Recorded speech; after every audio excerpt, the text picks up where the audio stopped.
चराचरात वास करणारे विद्येचे आराध्य दैवत माता सरस्वती, आयुर्वेदाचे आराध्य दैवत भगवान धन्वंतरी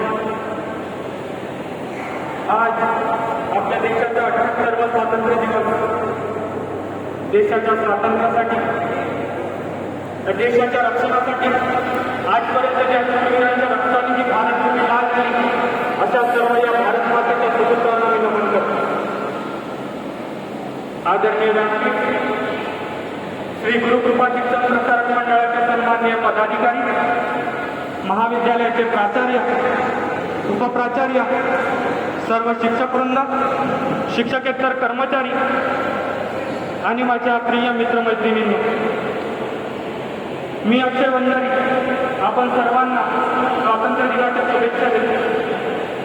मित्रांनो, आपण स्वातंत्र्य भारतामध्ये जन्म घेतला आहे, त्यामुळे स्वातंत्र्याचा पुरेपूर अर्थ समजून घेणे आपल्यासाठी अवघड आहे.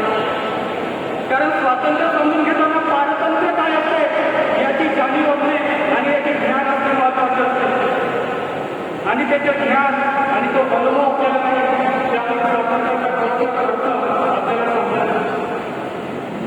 स्वातंत्र्यापूर्वीचा इतिहास आपल्या कानावर कधीतरी गेलेला मीडिया संस्कार जाणार.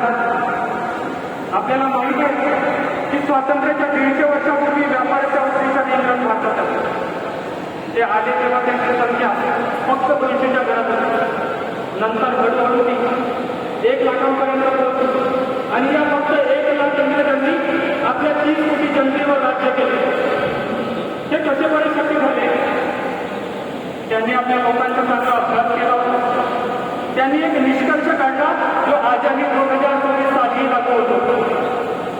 तो म्हणजे भारतीय लोकांना जातीभेद, धर्मभेद, गरीब श्रीमंत, प्रांतभेद यामध्ये पेटवायचं. मग हे 30 काय 300 करोड जरी झाले तरी आपल्याबरोबर लढणार नाही, कारण ते एकमेकांनाच कापून होती, पण सगळी एक शकणार नाही. 150 वर्ष आपल्या देशातील जनता इंग्रजांच्या गुलामगिरीत भांडत राहिली. भयानक अत्याचार, असह्य आपल्या पूर्वजांनी सहन केले. मित्रांनो, अशा परिस्थितीत स्वातंत्र्य मिळवणे सोपे नव्हते, परंतु भारत मातेच्या हजारो पाठिंबाच्या वर्षांनी इंग्रजांच्या जुलमी राजवटीविरुद्ध क्रांतिकारी लढा दिला आणि हे स्वातंत्र्य आपल्याला मिळवून दिले. म्हणून आजचा दिवस मोठ्या उत्साहात आपण साजरा करू शकत आहोत.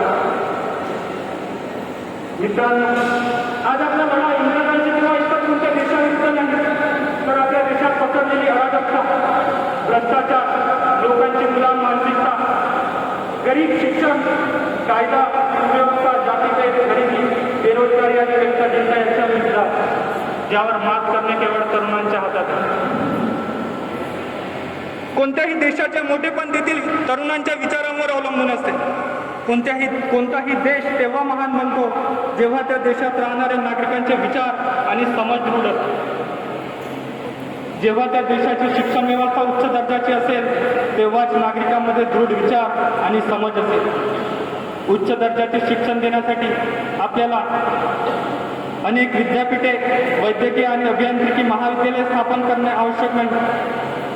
आपण विद्यापीठातील वैद्यकीय आणि अभियांत्रिकी किंवा इतर विभागांचे शिक्षण तेव्हाच स्वीकारू शकू जेव्हा आपल्या शिक्षणाचा पाया मजबूत असेल, आणि तो पाया म्हणजे प्राथमिक शिक्षण. आज प्रत्येक शहरात, प्रत्येक गावात खाजगी शाळांचे वर्चस्व आहे. त्यामुळे स्वातंत्र्याचा लखलखता प्रकाश स्वातंत्र्याच्या 78 वर्षानंतरही गरिबांच्या झोपडीपर्यंत पोहोचत नाही, ही खऱ्या अर्थाने शोकांतिका आहे. आजच्या तंत्रज्ञानाच्या युगातही अनेक परीक्षांच्या पेपर फुटीचे प्रकार आपल्या देशात घडत आहेत. मित्रांनो, एखाद्या देशाला नष्ट करायचे असेल तर अणुबॉम्ब किंवा लांब पल्ल्याची क्षेपणास्त्रे डागावी लागत नाही. केवळ शिक्षणाचा दर्जा खालवण्याची व्यवस्था केली आणि परीक्षेत मुलांना कॉपी करण्याची मोकळीक दिली तरी हे शक्य होते. अशा शिक्षण पद्धतीतून आलेल्या डॉक्टरांच्या हातून रुग्णांचे मृत्यू होतात. अशा अभियंत्यांनी बांधलेल्या इमारती कोसळतात. अशा पद्धतीतून आलेल्या अकाउंटंट आणि अर्थशास्त्रींकडून पैशाची नासाडी होते. अशा देशांमध्ये धार्मिक प्रवचनकारांकडून मानवतेची हत्या होते. न्यायाधीशांकडून न्याय मिळत नाही. शिक्षण व्यवस्था कोलमडून पडली की सगळे राष्ट्र कोलमडून पडते. आजच्या पिढीला विचार करायला भाग पाडणारा हा संदेश दक्षिण आफ्रिकेतील एका विद्यापीठाच्या प्रवेशद्वारावर गेला. मित्रांनो, गेल्या 10-12 वर्षात कोट्यवधी जनता रोजगाराला मुकली आहे. आजही कोट्यवधी सुशिक्षित तरुण रोजगाराच्या शोधात भटकत आहेत. मात्र हे वास्तव झाकण्यासाठी राज्यकर्ते आज मोफत देण्याच्या घोषणा करतात. देशात अर्थव्यवस्था मजबूत करण्यासाठी बहुसंख्य भारतीयांची क्रियाशक्ती वाढली पाहिजे. देशात गरिबी कमी करण्यासाठी रोजगाराची संधी निर्माण करणे गरजेचे आहे. पण फुकट देण्याचे आश्वासन देऊन राज्यकर्ते जनतेला एकीकडे निष्क्रिय करत आहेत, तर दुसरीकडे देशाला भिकेला लावत असल्याचे आजचे चित्र दिसते. देश सक्षम करण्यासाठी फक्त 3 गोष्टी मोफत देण्याची गरज आहे. ते म्हणजे शिक्षण, स्वास्थ्य म्हणजेच आरोग्यविषयक सुविधा आणि न्याय. आज आपल्या स्वातंत्र्याला 78 वर्ष पूर्ण होतात. पण आपण कोणत्या प्रकारचं स्वातंत्र्य साध्य करतो? कामाच्या ठिकाणी महिलेवर बलात्कार करण्याचे स्वातंत्र्य, बलात्काराला आत्महत्या ठरवण्याचे स्वातंत्र्य, अन्यायाविरुद्ध आवाज उठणारे आवाज बंद करण्याचे स्वातंत्र्य, की असे संकट असताना मूक प्रेक्षक बनण्याचे स्वातंत्र्य. व्यसनाधीनतेकडे म्हणावे तितक्या गांभीर्याने पाहिले जात नाही, ही खंत आहे. आज देशातला तरुण दारू, सिगारेट, तंबाखू यासारख्या व्यसनाच्या विख्यात पसत चालला. या देशातला तरुणच कॅन्सरसारख्या आजाराला बळी पडला. 2040 पर्यंत भारत कॅपिटल ऑफ कॅन्सर होण्याच्या संकेत दर्शवले जातात. वाहतुकीच्या क्षेत्रात देशाने प्रगती केली असली तरी रोड ॲक्सिडेंटचे प्रमाण कमी नाही. त्यातही तरुणच बळी पडण्याची संख्या जास्त आहे. हे चित्र केवळ एखाद्या कुटुंबाची किंवा गावाची हानी दर्शवत नाही, तर अक्षरशः देशाची हानी होत असल्याचे. मित्रांनो, जगातील सर्वात जास्त युवक असलेला देश म्हणून भारताची ओळख आहे.